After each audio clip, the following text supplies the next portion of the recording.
অকণমান পবিত্ৰ স্মৃতিত এই বনানীকৰণ যিহেতু কৰিবলৈ আগবাঢ়িছোঁ প্ৰাণৰ শিল্পী ধেমাজি যুৱ সমাজৰ উদ্যোগত আৰু ধেমাজি বন বিভাগৰ সহযোগত আমি জীয়াঢল বনাঞ্চলৰ এক মুকলি চাপৰিত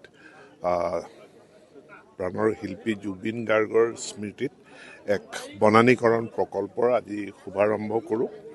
ইয়াত জিলা প্ৰশাসন, জিলা আৰক্ষী বিষয়া সকলোৱে সহায় সহযোগিতা কৰিলে, জিলা পৰিষদ, গাঁও পঞ্চায়ত সকলোৰে সহায় সহযোগিতাত আমি বৃক্ষৰোপণ কাৰ্যসূচী আজি শুভাৰম্ভ কৰোঁ।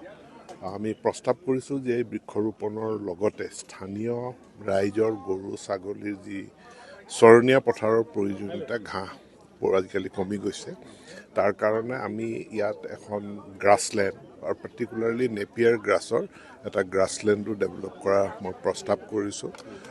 তাৰ লগতে যাতে প্লেণ্টেশ্যনটো আমি এৰি নিদিওঁ, ইয়াত আমি কণ্টিনিউ কৰিব পাৰোঁ, গতিকে এখন ছেকেণ্ডেৰী নাৰ্চাৰী এখনো ইয়াতে গঢ়ি তোলাৰ আমি প্ৰস্তাৱ কৰিছোঁ।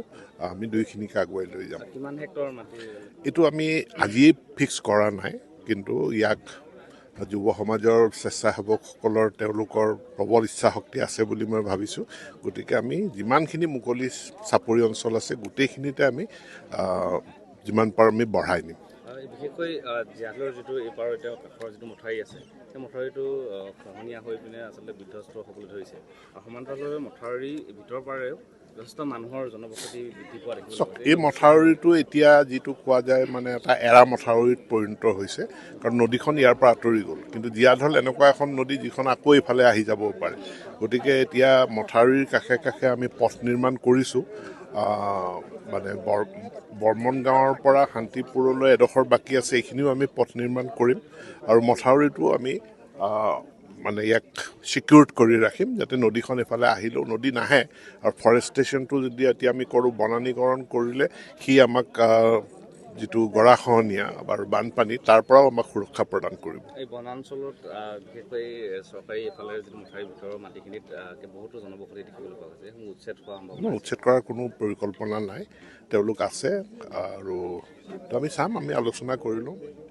আমি আজি জীয়াঢল নদীৰ সমীপৱৰ্তী যোনবিলাক অঞ্চল আছে, আমি ধেমাজি জিলা বন বিভাগৰ লগত আমি কথা পাতিছিলোঁ।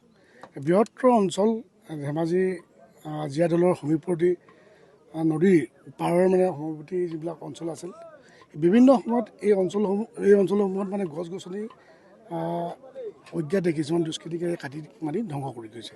তাৰ উপৰিও জীয়াঢল নদীৰ যোনটো বান গৰাখহনীয়া আছে, এইটোৱে নামনিবাসী ৰাইজৰ জীৱন আৰু সম্পত্তিৰ প্ৰতি ভাবুকি সৃষ্টি কৰি আহিছে। গতিকে আমি ধেমাজি যুৱ সমাজে ভাবিলোঁ যে আমাৰ প্ৰাণৰ শিল্পী আমাৰ জুবিন গাৰ্গ ডাঙৰীয়াৰ স্মৃতিত আমি এখন বনানীকৰণ আমি আৰম্ভ কৰোঁ। আৰু সেইবাবে ভাবিলোঁ যে আমাৰ এই জীয়াঢল নদীৰ যিবিলাক সমৱৰ্তী অঞ্চলবিলাক আছে, এই অঞ্চলবিলাকত আমি বন বিভাগৰ যিবিলাক সংৰক্ষিত ভূমি, তেওঁলোকৰ লগত কথা পাতিলোঁ। আৰু তেখেতলোকে ক'লে যে আমি ইয়াত আমাক মানে গছপুলি বৃক্ষৰোপণৰ কাৰণে তেওঁলোকে অনুমতি প্ৰদান কৰে। প্ৰায় 100 হেক্টৰ মাটিত আমি এই বনানীকৰণৰ কাম আজি শুভাৰম্ভ কৰিছোঁ। আৰু শুভাৰম্ভ কৰিবৰ কাৰণে আমাৰ স্থানীয় বিধায়ক তথা কেবিনেট মন্ত্ৰী ডাক্টৰ ৰণোজ পেগু ডাঙৰীয়াই আজি শুভাৰম্ভ কৰিছে। আৰু ইতিমধ্যে ইয়াৰ ওচৰৰ যিবিলাক গাঁও আছে, গাঁওবুঢ়া আছে, তেওঁলোকেও আমাৰ লগত সহযোগ কৰিছে।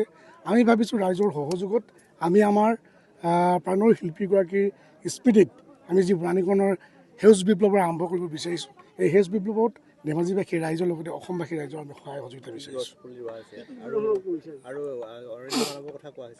অৰণ্য মানৱ আমাৰ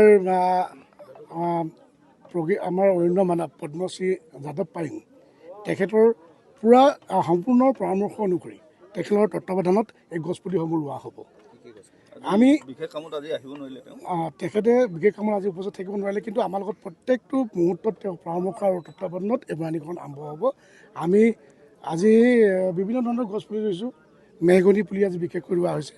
মেহগনি, আমি ফল মূল জাতীয় বস্তু আমি উদ্ভিদ আমি ৰুম, শিলিখা, যাতে পশু পক্ষীয়ে এই ফল মূলবোৰ খাব পাৰে। ইয়াত বন্যপ্ৰাণী সুৰক্ষাৰ কাৰণে, বন্যপ্ৰাণী জীয়াই থাকিবৰ কাৰণে আৰু প্ৰকৃতিক জৈৱ বৈচিত্ৰ্য ৰক্ষা কৰিবৰ কাৰণে আৰু বিভিন্ন জীৱকুলৰ ইয়াত বিচৰণ কৰিব পৰাকৈ আমি এটা কাৰণে আমি মানে গছপুলিসমূহ আমি ফল মূলৰ গছপুলিও আমি ৰুম বুলি ভাবিছোঁ। মূল্যৱান গছৰ লগতে আমি ফল মূলৰ গছসমূহ আমি ইয়াত ৰোৱাৰ ব্যৱস্থা গ্ৰহণ কৰিছোঁ। বনানীকৰণৰ লগতে আৰু কিবা পৰিকল্পনা আছে নেকি? ইতিমধ্যে আমি ভাবিছোঁ যে বনানীকৰণৰ আমি এটা সুন্দৰ প্ৰাকৃতিক ভাৰসাম্যতা ৰক্ষা কৰিব পৰা বনানীকৰণ আমি কৰিম। আৰু ইয়াৰ লগে লগে আমি ভাবিছোঁ ইয়াৰ যোনটো নদীৰ যোনটো ভয়াৱহতা, বান গৰাখহনীয়াৰ আমাৰ এটা সমস্যা আছে, যদি আমি বনানীকৰণটো সঠিক ৰূপত আমি পৰিকল্পিত পৰিকল্পনা যদি আমি আগবঢ়াই নিব পাৰোঁ, তেন্তে আমাৰ গৰাখহনীয়া সমস্যাটো হ্ৰাস পাব। প্ৰাকৃতিক ভাৰসাম্যতা ৰক্ষা কৰাৰ আমি চিন্তা চৰ্চা কৰিছোঁ, আমি জৈৱ বৈচিত্ৰ্য ৰক্ষা কৰাৰ চিন্তা কৰিছোঁ।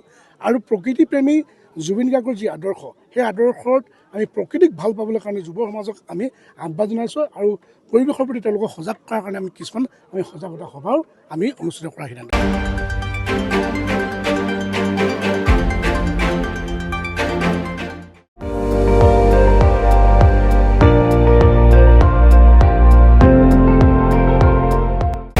আপুনি চাই আছে ND24, সৰ্বশ্ৰেষ্ঠ নহয় সৰ্বোত্তমৰ দৌৰত।